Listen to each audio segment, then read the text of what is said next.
Ее цель – защита людей, которые на протяжении...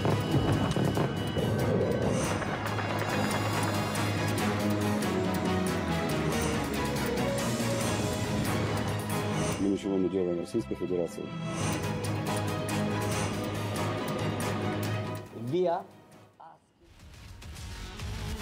बड़ा सवाल यह है कि क्या यूक्रेन युद्ध विश्व युद्ध 3 की चिंगारी साबित हो सकता है क्या? देश नहीं झुकने देंगे। मैं इस वक्त हम लोग आपको बता दें प्रयागराज में है, लेकिन एक खबर ने पूरी दुनिया को हिला कर रख दिया है।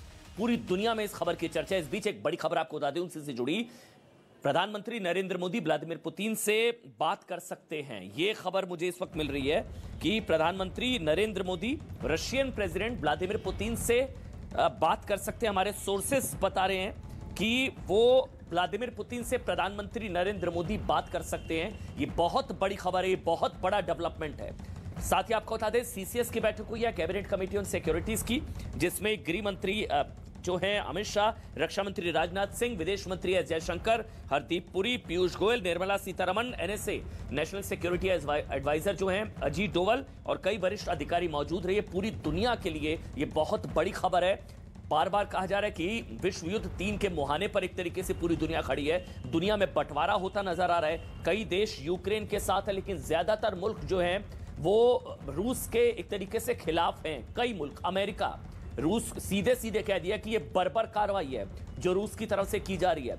अब भारत का रुख क्या होगा यह देखना सबसे ज्यादा इंपॉर्टेंट रहेगा। इसी को लेकर सीसीएस की कैबिनेट कमेटी ऑन सिक्योरिटीज की जो बैठक है वो इस वक्त जो है वो खत्म हुई है, वो चल रही थी, जिसमें गृह मंत्री अमित शाह, लेकिन बड़ी खबर ये हम आपको बता रहे हैं व्लादिमीर पुतिन से बात कर सकते हैं प्रधानमंत्री नरेंद्र मोदी, क्योंकि यूक्रेन ने मदद मांगी भारत से कि भारत जो है वो रूस पर एक तरीके से असर्ट करे कि वो जिस तरह की कार्रवाई वहां पर की जा रही है उसको रोका जाए। जबरदस्त तबाही हुई है। कीव शहर जो है, जो कैपिटल है, वहां तक रूस की सेना पहुंच चुकी है। 11 शहरों में ताबड़तोड़ बमबारी की गई है। एक तरीके से टुकड़े टुकड़े जैसी स्थिति इस वक्त यूक्रेन की दुनिया 2 हिस्सों में बंटती हुई नजर आ रही है। विश्व युद्ध 3 के मुहाने पर हम लोग खड़े हैं। अच्छा, एक और बड़ी खबर है। एक और बड़ी खबर यह है कि आम लोगों को भी संभवतः हथियार देगा। यूक्रेन के राष्ट्रपति ने बड़ा ऐलान किया है। ध्यान से सुनिएगा, बहुत बड़ी खबर है। जो भी देश की रक्षा करना चाहेगा सरकार उसे हथियार देगी। यह इस वक्त की एक और बहुत बड़ी डेवलपमेंट है।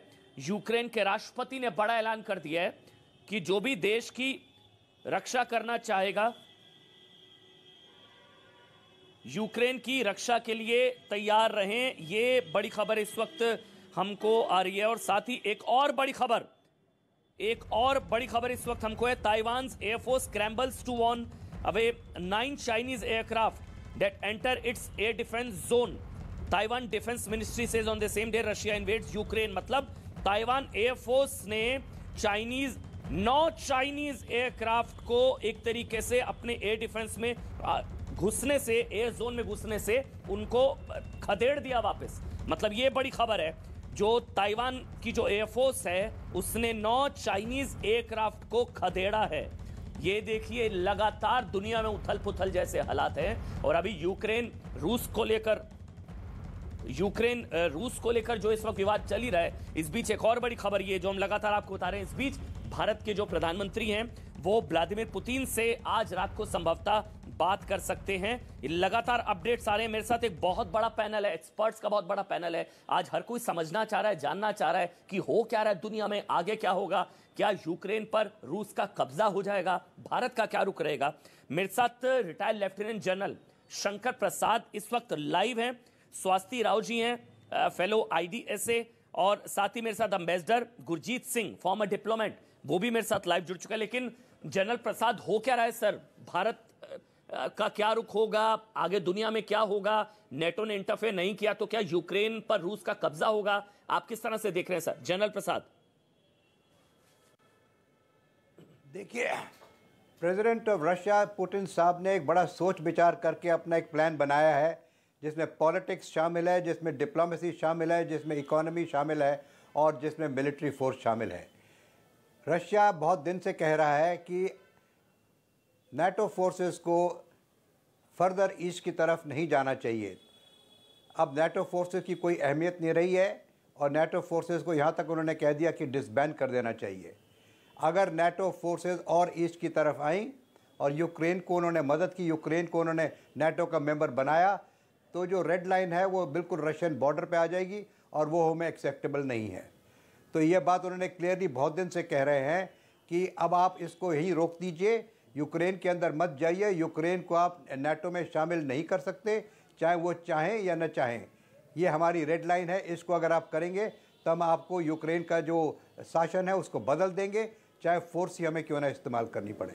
ये बात बहुत दिन से चल रही थी, लोगों की समझ में नहीं आ रही थी। वेस्टर्न पावर्स ये सोच रही थी, अमेरिका और यूरोपियन और नाटो कंट्रीज़, कि हम अगर नाटो को स्ट्रॉन्ग बनाएंगे तो कह देंगे कि यूक्रेन से कि आप चिंता ना करें, हम आपको सपोर्ट करेंगे, आप अपनी जगह डटे रहें, हम आपको नाटो की कंसिडरेशन करेंगे। तो ये बात रशिया को बिल्कुल पसंद नहीं है। रशिया ने इसकी युद्ध की तैयारी काफ़ी दिन से चल रही है और उसका एक प्लान बन चुका है। आज भी रशिया कहता है कि आप मत मान जाइए, नहीं तो ये यूक्रेन कुछ ही घंटों में हमारे कंट्रोल में आ जाएगा और फिर आपकी कोई इसमें हालत नहीं बन सकती। There is no way NATO can help. देखिए, NATO Ukraine is not a member of NATO, इसलिए नाटो यूक्रेन के अंदर जा नहीं सकता, वहाँ पे बूट्स ऑन ग्राउंड वो लगा नहीं सकता, वहाँ पर कोई व्यक्ति नहीं भेज सकता, कोई अपना सामान ट्रुप्स के साथ नहीं भेज सकता। हालांकि छोटा मोटा सामान जो मिलिट्री एड है वो देता रहेगा, कुछ पैसा वैसा देता रहेगा। और इस वक्त अगर हमसे पूछें आप, तो नाटो के पास कोई विकल्प ही नहीं है, ना तो वो फिजिकली यूक्रेन के अंदर जाके यूक्रेनियन फोर्सेस को मदद कर सकते हैं, ना ही वो रशिया के बरखिलाफ एक नया फ्रंट खोल सकते हैं। और पुतिन ने बड़ा क्लियरली कहा है कि देखिए, मैं यही नहीं चाहता कि बड़ी हानि हो, लोगों की मौत हो, सिविल पॉपुलेशन डिस्ट्रॉय हो, जो वहाँ प्रॉपर्टीज़ हैं उनको डिस्ट्रॉय हो। मैं चाहता हूँ आप शांति से मान जाइए। इसीलिए उसने ईस्ट की तरफ जो DNL के एरियाज़ हैं उनको एक लिबरेट कराया है। वहाँ से जो सेपरेटिस्ट हैं वो रशियन फोर्सेस के संग मिल के अब यूक्रेन के अंदर लड़ाई कर रहे हैं। मेरा मानना ये है कि अभी तक रेगुलर फोर्सेस जो रशिया की हैं वो फुल्ली ऑपरेशनल तो हैं, लेकिन उन्होंने कोई ऐसी हरकत नहीं की है। देखिए, आजकल के ज़माने में रशिया ने जो, अगर आप नक्शा देखें तो पूरी जो उनकी फ़ौज है in combat groups and combat teams, task oriented, objective oriented, उन्होंने पूरा बेलारूस से लेके क्रीमिया तक एक पूरा नक्शा बनाया है। वहाँ पे वेरियस एरियाज़ पे उनके वेरियस टास्क फोर्सेस, जिसको हम कॉम्बैट कमांड और कॉम्बैट ग्रुप्स कहते हैं, उसमें टैंक्स होते हैं, मिसाइल्स होते हैं और सब चीज़ें होती हैं जो एक फोर्स को चाहिए। तो इस वक्त चारों तरफ से, यानी कि from the north, from Belarus to Crimea, पूरा इलाका में उनके पूरे जिसको हम कहेंगे फॉरवर्ड असेंबली एरियाज तैयार हैं। वहाँ से किसी टाइम भी वो अनलीश कर सकते हैं। उनका पर्पज़ ये है कि हम कम से कम नुकसान करें, तो पहले शायद साइबर वॉर और करेंगे, फिर उसके बाद कुछ शायद मैं समझता हूँ कि जो उनके स्ट्रेटेजिक टारगेट्स हैं, सिंगल उनका पॉइंट मिलिट्री ऑब्जेक्टिव ये रहेगा कि किसी तरह कैपिटल को हम कब्जा कर लें विदाउट कॉजिंग एनी कैजुअल्टीज़। उसके लिए हो सकता है वो पैराट्रूपर्स का इस्तेमाल करें। अब आपको मालूम है उनकी एयर स्पेस तो बंद हो गई है, उनका जो एयर बेस है मुश्किल कीव से करीबन 25-30 यानी 15-20 मिनट का फ्लाइंग टाइम होगा मुश्किल से। तो हो सकता है कि वहाँ पे एयरपोर्ट पे कुछ पैरा ड्रॉप कर दें या हेली ड्रॉप कर दें। कुछ तस्वीरें दिखाई गई हैं टीवी में, मैं मानता नहीं वो सच है कि झूठ है, हमें मालूम नहीं, लेकिन अगर उन्होंने हेलीकॉप्टर्स भी वहाँ भेजे, हेलीकॉप्टर गन शिप्स, तो हो सकता है हेली ड्रॉप भी हो सकती है। उससे क्या होगा कि बिना लड़ाई किए कुछ हेली फोर्सेस वहाँ पे कब्जा करेंगी और उसका कल सुबह तक टैंक फोर्सेस और इन्फेंट्री के साथ लिंकअप हो जाएगा। तो मैं समझता हूँ कि एज़ फार एज़ पॉसिबल जो टैक्टिक्स, जो स्ट्रैटेजी पुतिन साहब ने बनाई है और जो उनकी मैनूवरिंग होगी इन टैक्टिकल ग्रुप्स की, वो टारगेट ओरिएंटेड होगी। चाहेंगे कि जहाँ तक हो सके हमारा face to face combat Ukrainian forces के संग नहीं हो। इससे पहले वो एयर स्पेस को कम्प्लीटली कंट्रोल कर लेंगे। आप आज ही देख रहे हैं कि कोई एयरक्राफ्ट की मूवमेंट वहाँ नज़र नहीं आ रही है, एयर स्पेस बंद हो चुकी है। इसका मतलब ये है कि जितने उनके हवाई अड्डे हैं, चाहे टैक्टिकल हो चाहे सिविलियन हो, उनके ऊपर एक तरह से पाबंदी लग गई है। There is complete air superiority of the Russian air force. उसके बाद अब देखेंगे कि उनके टैंक फोर्सेस ऐसे ही नहीं चले जाएंगे, वो एक टास्क ओरिएंटेशन से जाएंगे और अपनी प्रोटेक्शन के लिए उनको सपोर्ट मिलेगी हेलीकॉप्टर गन शिप से। तो मैं समझता हूँ कि जो मिलिट्री कैपेबिलिटी है रशिया की, वो कहीं ज़्यादा है यूक्रेन से। यूक्रेन उसके सामने कहीं मिलिटरीली स्टैंड नहीं कर सकता। अगर अनलीश कर दिया पूरी फोर्स, जिस तरीके से बॉर्डर पर कॉम्बैट ग्रुप से तैयार है मिशन ओरिएंटेड, तो यूक्रेन ज़्यादा घंटे नहीं रह पाएगा। और अगर उसने कोई थर्ड डायमेंशनल किया, जिस तरह की हेली बोर्न फोर्सेज या पैराट्रूपिंग फोर्सेज, तो शायद और जल्दी ख़त्म हो जाएगा। एक वो अपना पंजा शक्कत कर रहा है, ही इज़ टाइटनिंग द नूज़, और वो दिन पे दिन कह रहा है, एवरी आवर ही सेइंग कि हमारी बात मान जाइए, नहीं तो हम लड़ाई पर हमें उतरना पड़ेगा, और ये टाइट करता जा रहा है। इस समय मैं समझता हूँ कि जो अलाइड फोर्सेस है, जिसको अलाइड कहना चाहिए नहीं कहना चाहिए, या जो नेटो फोर्सेस है, जो अमेरिका है, उनको इस समय ये हरकत करनी चाहिए कि किसी तरीके से बातचीत डिप्लोमेटिकली फिर शुरू हो जाए।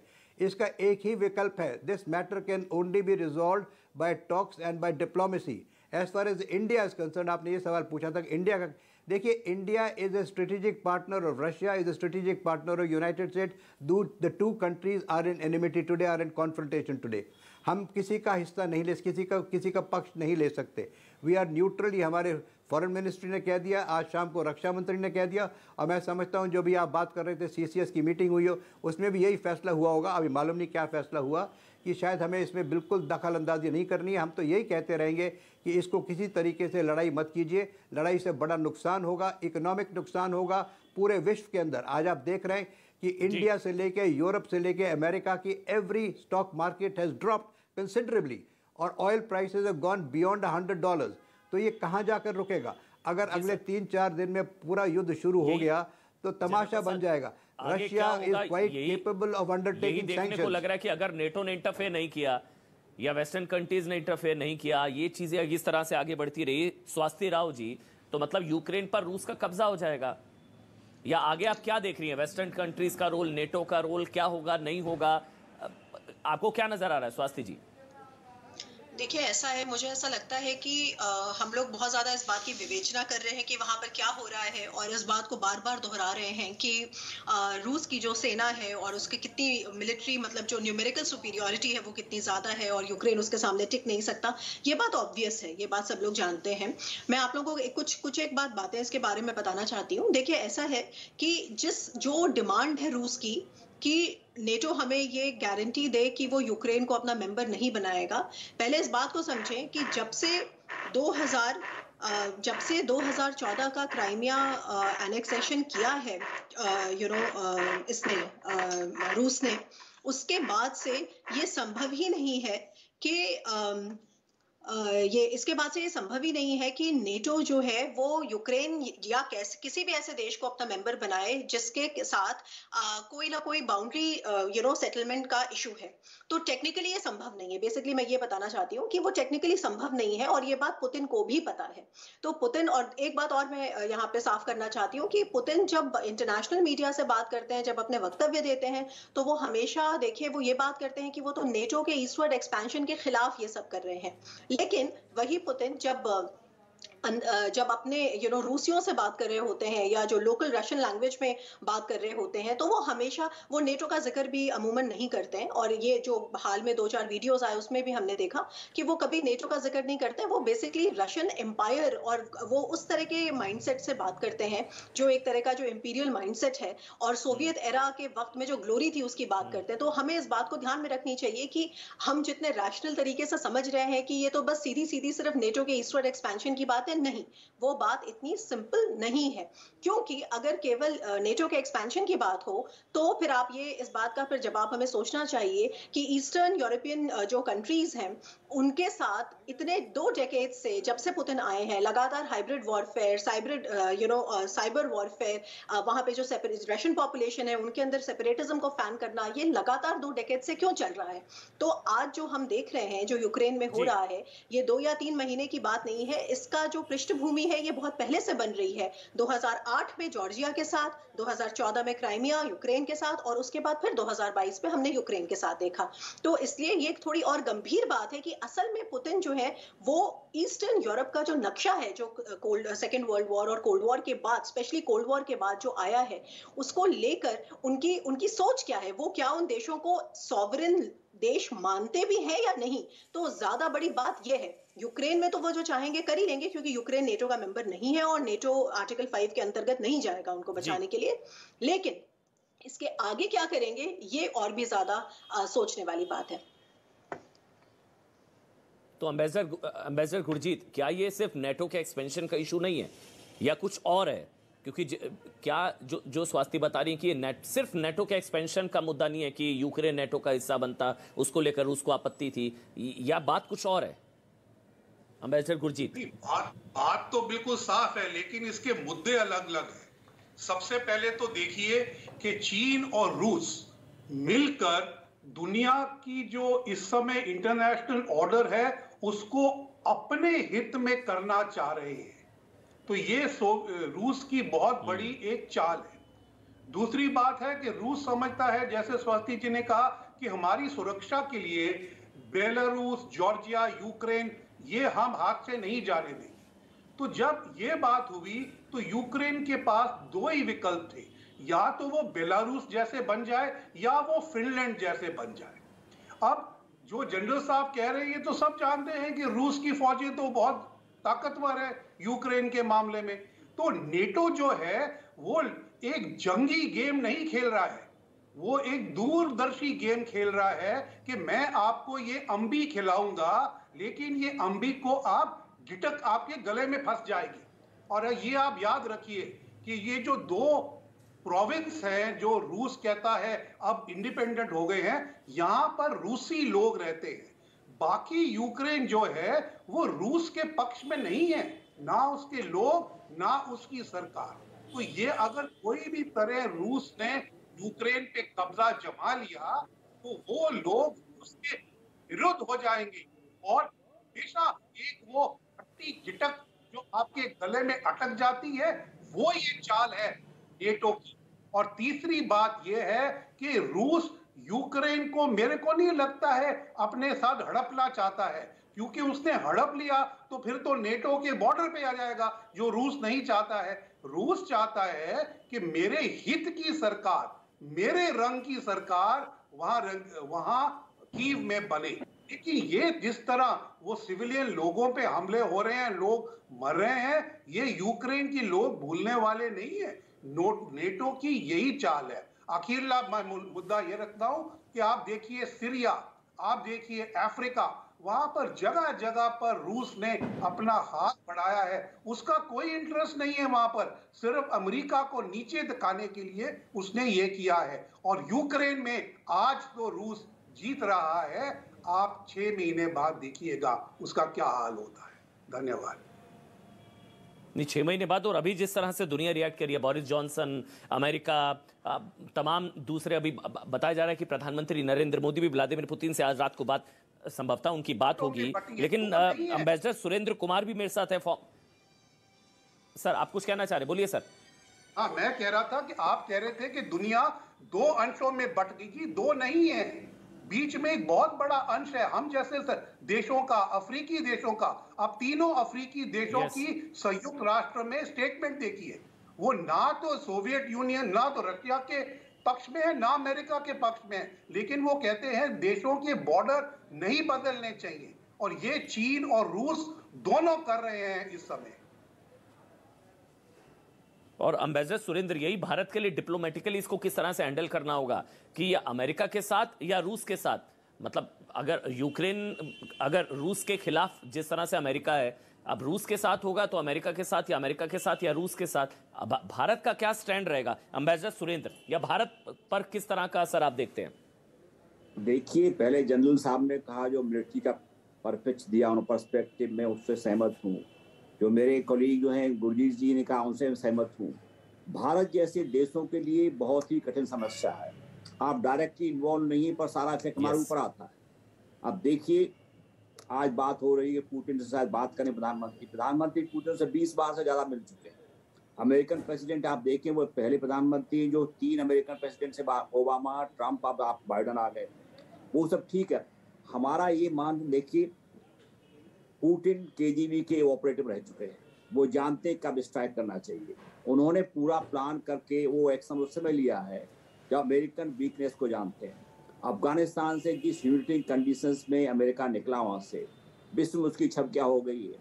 अमेरिका पब्लिक ओपिनियन किसी भी इन्वॉल्वमेंट के बिल्कुल खिलाफ है, बिल्कुल खिलाफ। वो जानते हैं कि 20 साल में आप तालिबान जैसे टेररिस्ट ग्रुप को नहीं हरा पाए, $2 ट्रिलियन खत्म हो गया, और आपके 30-34 देश भी आपके साथ में थे। आप इराक में गए, अफगानिस्तान में गए, लीबिया में गए, सीरिया में, कहीं कुछ नहीं हुआ। तो वहाँ की पब्लिक ओपिनियन के खिलाफ है। ये भी उनको मालूम है पुतिन को कि नेटो जो है अपना जो है कोई फौज जो है जमीन में नहीं रख सकती, तो कौन रक्षा करने आएगा। हमारी प्रॉब्लम एक देखिए, जहाँ तक रूस की संवेदनशीलता का सवाल है, उनकी सेंसिटिविटी है कि उनके बॉर्डर तक जो है नेटो बढ़ के नहीं आए। 14 कंट्रीज को नेटो का मेंबर बना लिया, धीरे धीरे बिल्कुल पास तक आ गए। वो बात तो समझ में आती है। जो 2 प्रोविंस उन्होंने जो है रिकॉग्नाइज कर दिए, वो भी किसी तरह से कुछ मान सकते हैं, पर किसी देश को इस तरह से इन्वेड करना, इसके लिए हमारे जैसे देशों के लिए बहुत ही जो है दूरगामी जो है इसके परिणाम हो सकते हैं। अब आपको ये सोचना होगा कि इस तरह का यदि मान लिया जाए, तो कोई देश आपकी सहायता मांग रहा, आप उसे रिकॉग्नाइज कर देंगे। हमारे नॉर्थ ईस्ट में, नागालैंड में, मणिपुर में 10-20 साल तक जो है सेसेशनिस्ट मूवमेंट चलते रहे, उनसे बातचीत चलती, कोई बाहर वाला उनको रिकॉग्नाइज कर, हम चाहेंगे? नहीं चाहेंगे। हम नहीं चाहेंगे। चाइना LAC में चाइना टैंक पढ़ा के चलता था। तो इसमें सह के जो इंटरनेशनली जो कुछ जो है मापदंड होने चाहिए कि आप किसी देश को इस तरह से इन्वेड नहीं कर सकते। हाँ ठीक है, आपकी शिकायत है नाटो नहीं बढ़ना चाहिए, उनको न्यूट्रल, वो सब समझ में आता है, पर ये इसका कारण नहीं कि आप एक सिद्धांत बनाए, किसी देश को आप नहीं पसंद करते तो आप अपनी फौज भेज के, टैंक भेज करके वहाँ कर लेंगे। तो ये एक बहुत बड़ा जो है सैद्धांतिक मसला है, जिसमें भारत को सोचना पड़ेगा किस तरह सुलझाएं। ठीक है, हम कहते रहे हैं कि भाई देखिए, नहीं यही डिप्लोमेसी को चांस दीजिए, टेम्पर्स कम करिए, सवाल है मेरे ख्याल से। कुछ जो है एमिकेबल, जो आप बोल रहे हैं सर कि सॉल्यूशन किसी भी कंप्रोमाइज के बिना नहीं होता। There has to be some compromise. अब कंप्रोमाइज नेटो क्या ऑफर करें, या नेटो डिक्लेयर करें कि हमारा 10 साल तक जो है यूक्रेन को किसी भी नेटो को मेंबरशिप देने का कोई जो इरादा नहीं है। हो सकता है इससे जो है पुतिन को समझ में आए, तो पुतिन जो है, आप समझ रहे इस समय जो है चीन का और अमेरिका का रिश्ते बहुत खराब है। चीन इस समय उनके साथ में है, और बाहर के नेटो सवाल जो है स्टेटमेंट देने की और सैंक्शन देने के लिए कुछ सैंक्शन भी वो जानते हैं कि सैंक्शन उनको जरूर डिफिकल्टीज होंगी, हार्डशिप होंगी, पर इससे भी वो समझ वो चलते रहेंगे। ऐसी बात नहीं है। कई देशों में, ईरान में कितने साल से चला रहे थे, ईरान में सैंक्शन कितने साल से है, तब भी ईरान के ठीक है, पब्लिक को बहुत परेशानियां हैं, पब्लिक को बहुत डिफिकल्टीज है, पर चल रहा है। तो मैं समझता हूँ कि हमें ये सोचना है कि इस तरह का एक सैद्धांतिक मसला है, हमें रूस को कहना पड़ेगा, देखिए हम आपकी संवेदनशीलता समझते हैं, नेटो को वो नहीं करना चाहिए जो आपकी सिक्योरिटी के इंटरेस्ट में अगेंस्ट है, पर आप जिस तरह से देश में घुस जाएंगे, ये एक जो सैद्धांतिक रूप से बहुत ही जो है गलत स्टेप होगा, और दूसरे लोग भी करने लगेंगे, तो इसका कहाँ पे कोई भी किस अंतर्राष्ट्रीय जो है किस तरह का मसला कैसे सॉल्व होगा। दूसरा है कि हम ये समझते हैं कि जब प्रधानमंत्री की बात हो रही, प्रधानमंत्री इस स्थिति में है, उनके रिश्ते इतने अच्छे हैं पुतिन से भी, और अमेरिका के साथ भी हमारे इससे पहले कभी इतने अच्छे नहीं। अब इस सब के बीच में यदि कोई सोल्यूशन हो सकता है तो हो, पर मैं समझता हूँ कोई सोल्यूशन तभी निकलेगा जब किसी तरह का फेस सेविंग कंप्रोमाइज ऑफर किया जाए।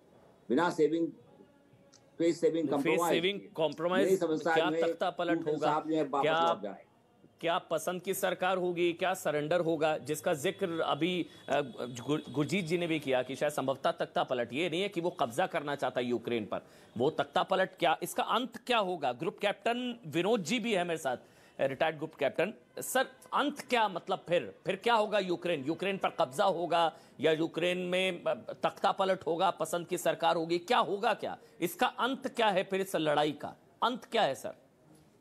इसको एक छोटे से एक एक्सप्लेनेशन के साथ, अपने घर के पास के एक्सप्लेनेशन के साथ मैं देना चाहूँगा, ताकि अपने जो व्यूअर्स हैं वो समझ जाएं। समझिए पाकिस्तान एक ऐसा एक बनाए कि बांग्लादेश और श्रीलंका के साथ एक गठबंधन बना ले, और सीलोन में श्रीलंका में जाकर के मिसाइल लगा दे और बांग्लादेश में जाकर मिसाइल लगा दे।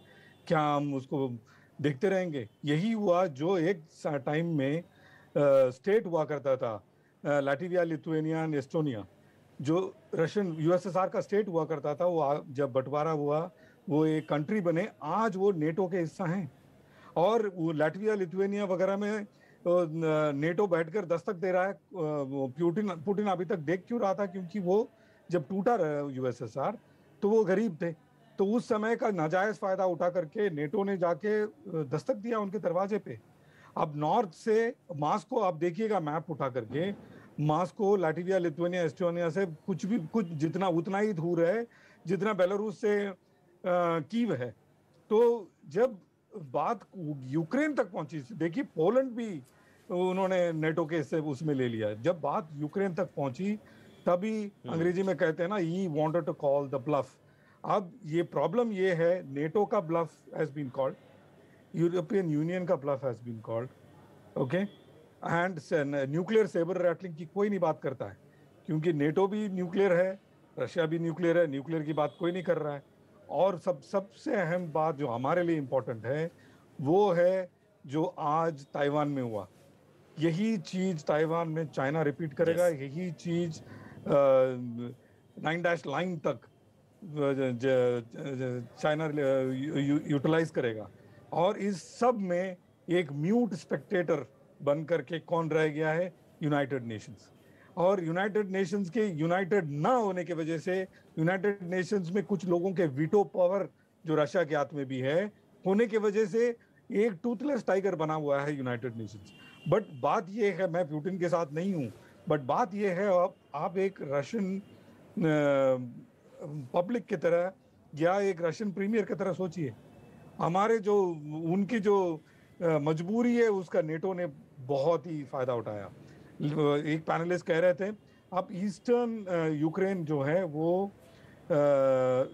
एक ऑर्थोडॉक्स क्रिश्चियन है, वेस्टर्न यूरोप कैथोलिक है, ईस्टर्न यूक्रेन जो है वो रशिया के साथ है। इसीलिए तो अब आप देख रहे हैं कि रशियंस क्या बोल रहे हैं, आपको 30% ज्यादा मैं पे दूंगा, आप हथियार डाल दीजिए। और अंदर ही अंदर कुछ लोग जो घर का बेदी लंका डाय कहते हैं, अंदर ही अंदर कुछ लोग ऐसा काम भी कर रहे हैं कि जो रशिया में मिल जाए। क्योंकि आप देखेंगे यूक्रेन में रशिया के मुकाबले भुखमरी ज़्यादा है, महंगाई ज़्यादा है और उथल पुथल ज़्यादा है, क्योंकि कभी कोई आ जाता है, कभी कोई कुछ बोलता है, कभी कोई कुछ बोलता है। Up to you. ठीक सर, ठीक सर, आप कह रहे हैं कि ठीक, आप ये कह रहे हैं कि नेटो ने बहुत मिसयूज किया और नेटो लगातार विस्तार करता रहा, रूस के लिए स्टेप लेना मजबूरी था। आप कह रहे हैं मैं पुतिन के साथ भी नहीं हूं, लेकिन मैं स्वास्थ्य, आप कुछ कहना चाह रही, मैं अगर एक कमेंट मैं कर्नल शैलेंद्र सिंह का भी ले लूं, वो बहुत देर से वेट कर रहे हैं, defence expert colonel Shailendra Singh. Colonel Shailendra, फिर अंत क्या है? मतलब यूएन का जिक्र किया अभी कि यूएन एक टुथलेस टाइगर है, मतलब वो उसके कुछ, अब इजराइल फिलिस्तीन युद्ध होता है तब यूएन कुछ नहीं कर पाता, चीन गलवान के अंदर घुसकर या वहां पर इस तरह गलवान में उसकी पिट, तब वो कुछ नहीं कर पाता, यहां पर अब उतना हो रहा है तब यूएन कुछ नहीं कर पा रहा। तो यूएन का रोल क्या है फिर?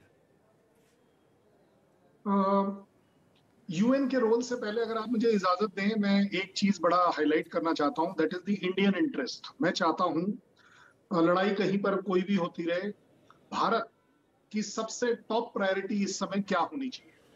भारत की सबसे टॉप प्रायोरिटी होनी चाहिए, हम अपने वो 19-20 हजार जो भारतीय वहां हैं उनकी सुरक्षित वापस आने की जिम्मेवारी हमारी होनी चाहिए। किसी भी हालत में उन्हें हमें वापस लाना चाहिए उनके घर वालों के पास। दूसरा, इकोनॉमिक इंटरेस्ट, हमारे इकोनॉमिक इंटरेस्ट रशिया के साथ भी है, यूएस के साथ भी है। ऐसा कोई स्टेटमेंट या साइड ना ले लें हम कि वो हमें डिस्टर्ब करे। लड़ाइयां आती रहेंगी, लड़ाइयां जाती रहेंगी, लेकिन आप जो इकोनॉमिक डिसीजंस अपने लेंगे वो बहुत ज्यादा बुरी तरह अफेक्ट होंगे, आप किसी भी एक साइड जाएंगे। और इससे ज्यादा बड़ी बात, अब आ जाते हैं हम यूएन। मैं कहता हूं कि 2 ब्लॉक तो ऑलरेडी है, एक रशियन ब्लॉक है, एक नेटो ब्लॉक है। मैं चाहूंगा कि भारत एक पहल करे, एक तीसरा ब्लॉक वो बने जो कि न्यूट्रल है, जो सही चीजों में है, जो दोनों की साइड लेने के लिए तैयार नहीं है। इन प्रिंसिपल कोई भी बड़ा देश छोटे देश को कैसे हड़प जाएगा? रीजन कुछ भी होने दीजिए। इसी तरह नेटो की गलती है कि अगर आप हर छोटे देश को अपने उस पेरेंट बड़े देश के खिलाफ भड़काएंगे तो क्या वो पेरेंट देश अपने आप को टॉलरेट करेगा? यू सी, ये जो इंटरनेशनल पॉलिटिक्स है ये चलती रहेगी। India should learn from it कि डिप्लोमेसी कहां गई। I think there has been a miserable failure of diplomacy at the world level. पूरी दुनिया में डिप्लोमेसी फेल हुई है जब इस तरह के काम होते हैं, क्योंकि पिछले 1 महीने से यही चल रहा था कि रुकेगा या नहीं रुकेगा। यूएस प्रिडिक्शंस कर रहा था, यूके प्रिडिक्शंस कर रहा था, वो 9 तरफ से आएगा, 3 तरफ से आएगा, 2 दिन में अटैक होगा, 5 दिन। ये क्या तरीका है? Is it the diplomacy? You are coaxing the other party to take that decision. I think जो आपने बोला अंत क्या होगा, अंत ये होगा कि अल्टीमेटली अगर नेटो सक्सेसफुल हो पाता है अपनी फोर्सेस को मोबिलाइज करने के लिए as a stick, then the carrot may work of diplomatically arriving at talks. आपस में बातचीत कर पाए, ये सबसे बड़ी बात है। और वो बातचीत ये बिल्कुल गारंटेड है कि जनरल वो प्रसाद, मैं आपके पास आ रहा हूं सर। नेटो के बीच में ठीक नहीं हो पाएगी। वो बातचीत में आपको जनरल प्रसाद, मैं आपके पास आ रहा हूं। उससे पहले स्वास्थ्य राव, आप बोल लीजिए, आप कुछ कहना चाह रही थी। जी, मैं ये बोलना चाह रही थी आप कि बोल लीजिए, उसके बाद जनरल प्रसाद मैं आपके पास आऊंगा। हाँ, ठीक है, थैंक यू। मैं 2-3 चीज़ों पर आप लोगों का प्रकाश डालना चाहती हूँ और बहुत असहमत हूँ मैं यहाँ पे कही गई बहुत सारी बातों से। पहली चीज़ तो हमें ये समझनी चाहिए कि जो ये कहा जा रहा है कि हमने बातचीत नहीं करी और रूस और यूक्रेन के मसले पर लोगों में बातचीत नहीं हुई, डिप्लोमेसी नहीं हुई, तो शायद लोग अवगत नहीं है, लेकिन नॉर्मैंडी फॉर्मेट करके बाकायदा एक पूरा फॉर्मेट है और इस बीच में जितने विजिट्स फ्रांस के इमैनुअल मैक्रोन ने रूस में किए हैं, जर्मनी के ओलाफ शोल्स ने किए हैं, जितनी फोन पे बातें हुई हैं, और नॉर्मैंडी फॉर्मेट के तहत जो 4 कंट्रीज हैं, जर्मनी, फ्रांस, यूक्रेन और रशिया, वो सालों से इस बात में लगे हुए हैं इसका निकालने में, हल निकालने में। तो ये कहना गलत होगा कि रूस से अगर बातचीत करी जाती तो रूस ऐसा नहीं करता। ये पहला पॉइंट। दूसरा पॉइंट मैं आपको नेटो के बारे में बताना चाहती हूँ। देखिए, नेटो के बारे में ऐसा लग रहा है कि जैसे नेटो कोई एक सिक्योरिटी अरेंजमेंट है। कोल्ड वॉर के बाद ये जाहिर है कि यूएसएसआर जो था वो कोल्ड वॉर हार गया था और अमेरिका जो था वो विजयी देश था कोल्ड वॉर के बाद। तो अमेरिका का जो सिक्योरिटी अलायंस है उसमें एक्सपेंशन नेचुरल है। ये इंटरनेशनल पॉलिटिक्स का बहुत अच्छी तरह हम समझ सकते हैं। तो जो पॉइंट मैं आपसे कहना चाहती हूँ वो ये कि नेटो ने बाकी जो ये ईस्ट यूरोपियन मुल्क हैं उनको कुछ ऐसा थोड़ी ना कि उनको अपने चंगुल में फंसा के अपना मेंबर बना लिया। नेटो का मेंबर बनने के लिए शर्त है कि आप अपनी जीडीपी का 2% नेटो के ऊपर खर्च करेंगे। तो आप ये बताइए कि ये नेटो का मेंबर बनना इतना आसान नहीं है, पहली चीज। और दूसरी चीज, अब ये सवाल पूछना बहुत जरूरी है कि आखिर ये जो ईस्टर्न फ्लैंक के जो देश हैं, मतलब नेटो का ईस्टर्न फ्लैंक जो रशिया को बॉर्डर करते हैं, मैं आपको बताती हूँ, ऊपर एस्टोनिया, लाटविया, लिथुआनिया के बाद से पोलैंड, उसके बाद स्लोवाकिया, फिर हंगरी, उसके बाद फिर बॉस्निया और मैसेडोनिया, इधर नीचे रोमेनिया, बल्गेरिया, आखिर ये सारे के सारे देश नेटो का मेंबर क्यों बन गए हैं? क्योंकि यूएस 19 कोल्ड वॉर के बाद से धीरे धीरे जैसे रूस ने अपने आप को दोबारा से संभालना शुरू किया है, उन्होंने इन देशों में क्या नहीं किया है। युगोस्लाविया नाम का एक देश हुआ करता था। युगोस्लाविया का जब ब्रेकडाउन हुआ तो उसमें जो सर्बिया बाकी उनको अटैक करता था, टॉर्चर करता था, बाकी जो मुल्क थे, क्योंकि सर्ब डोमिनेटेड था वहां का गवर्नमेंट, उसको पूरा का पूरा सपोर्ट रशिया से था। उसके बाद आप चेचनिया में देखिए रशिया ने क्या किया, उसके बाद देखिए जॉर्जिया में क्या किया। तो ये देश एक्चुअली रशिया के इस तरह के जो वॉरफेयर है उससे परेशान होकर, उससे घबरा के उनको सिक्योरिटी मिलती है नेटो से, इस वजह से वहां पर है। और आप प्लीज इस बात को जाके देखिए, क्योंकि एक पैनलिस्ट ने कहा इस बात को, ये बहुत इंपॉर्टेंट बात है कि उन मुल्कों से किस तरह का व्यू आ रहा है। हम यहां बैठे, हमारे लिए तो बिल्कुल सच है कि हमें न्यूट्रल होना चाहिए भारत को, क्योंकि भारत का डिफेंस जो एक्विजिशन है वो डिपेंडेंट है रूस के ऊपर। 50 से 80% जो हमारा डिफेंस जो मटेरियल है वो रूस से आता है। S-400 हमारा रूस से आ रहा है। उधर अमेरिका हमारा स्ट्रेटेजिक पार्टनर है, हमको अमेरिका की जरूरत है इंडो पैसिफिक में। तो ये बातें तो बिल्कुल ऑब्वियस है कि हमको न्यूट्रल होना चाहिए और हमें कोशिश करनी चाहिए कि हम उनके बीच में बातचीत का सिलसिला किसी तरह से शुरू करें। बिल्कुल I am with everyone on that. लेकिन प्रॉब्लम क्या है कि क्या आप जो ईस्ट यूरोपियन कंट्रीज हैं जो नेटो के वो मेंबर्स हैं और जो अभी नेटो के मेंबर्स नहीं हैं, आप स्वीडन से, फिनलैंड से, वो लोग कितने परेशान है रूस का बिहेवियर देख के।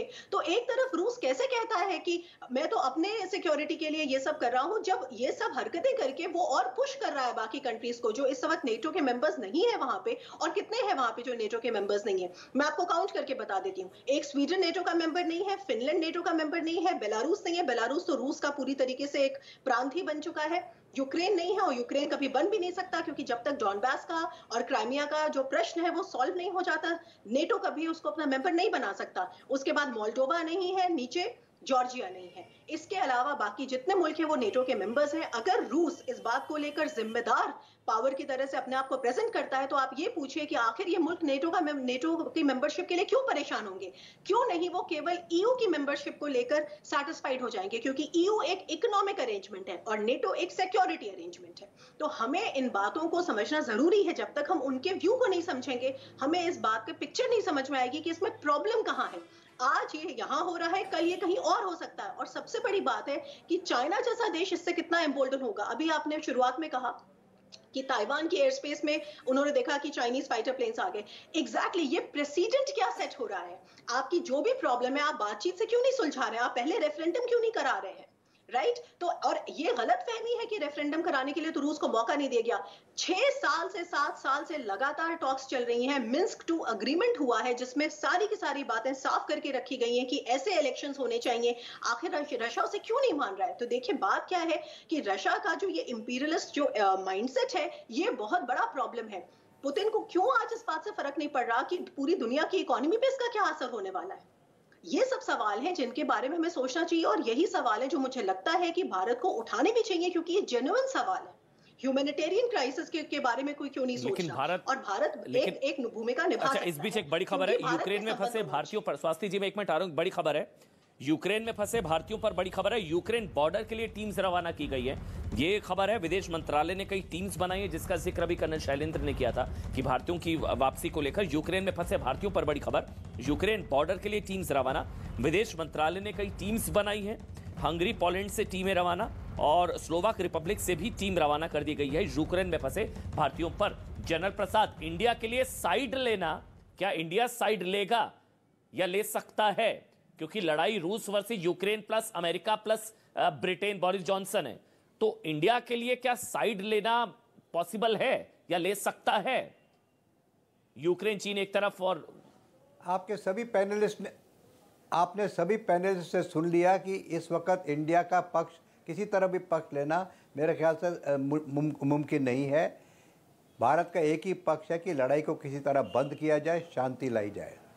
देखिए एक बड़ा मूल सब्जेक्ट डिस्कस हो रहा है काफ़ी 15-20 मिनट से कि नेटो का मेंबर कौन है, नेटो का मेंबर कौन नहीं है, नेटो की अहमियत क्या है, नेटो चाहता क्या है। मूल सवाल, the main question is why do we have a NATO today?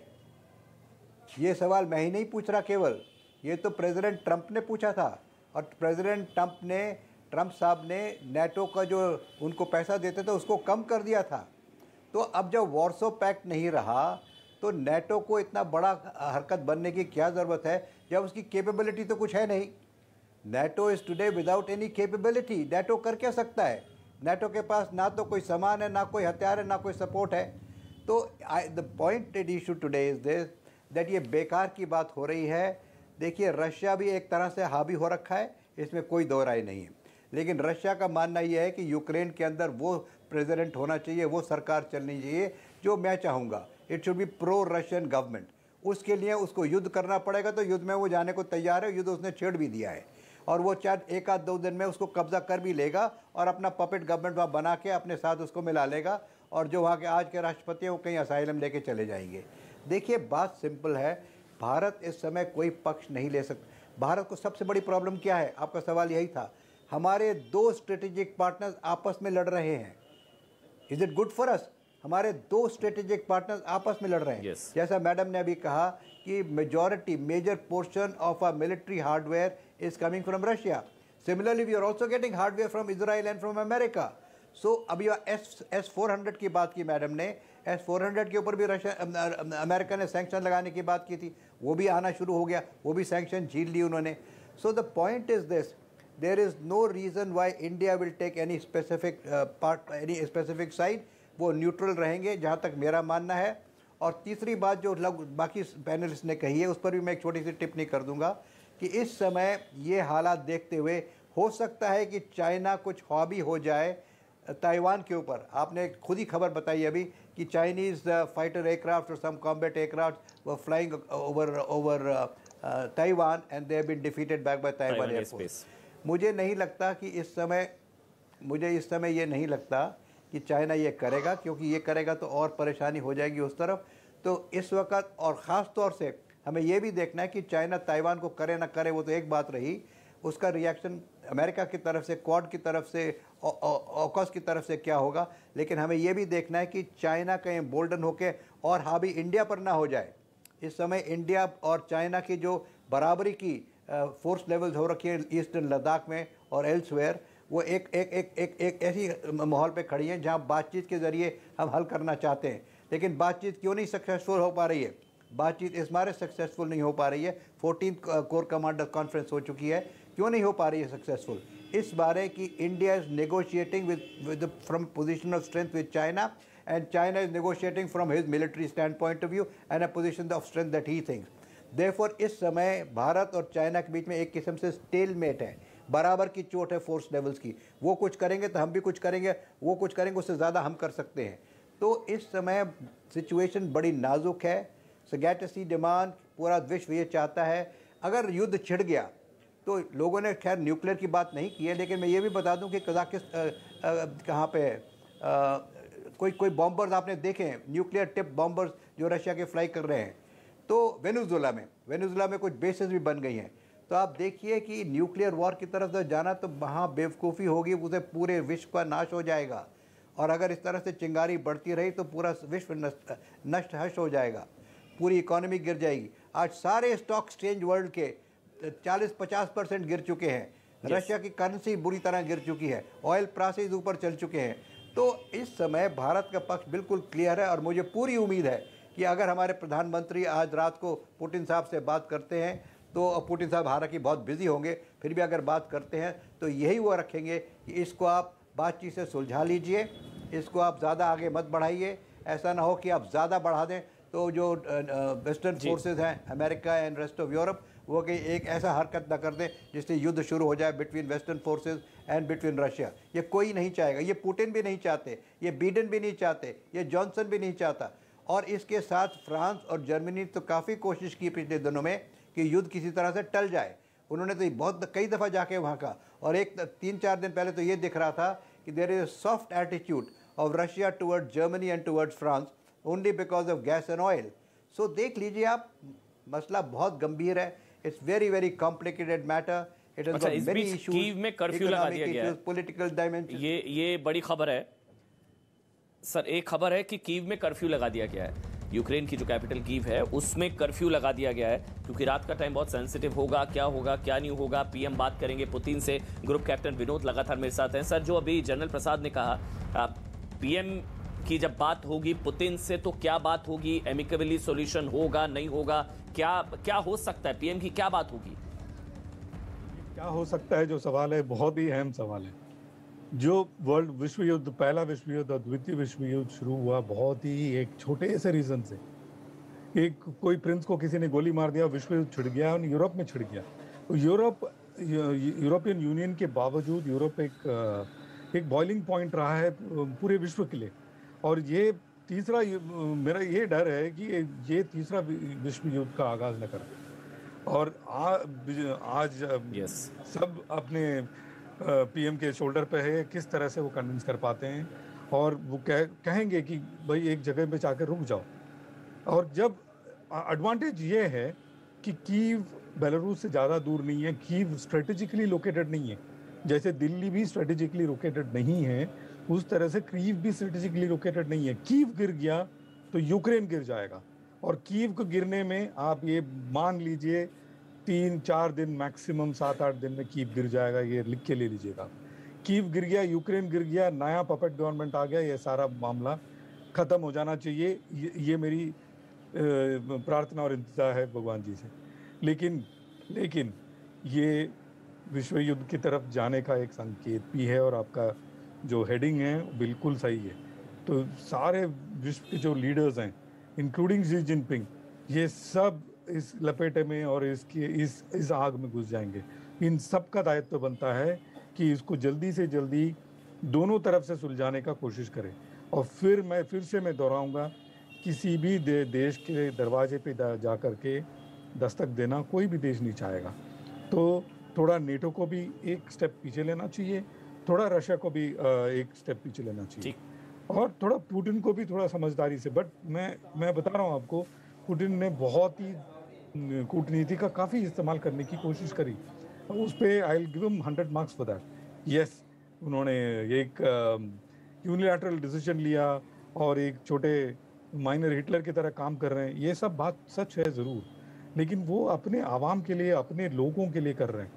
और जो east side, again I am saying, east Ukraine आज भी रशिया की तरफ झुका हुआ है।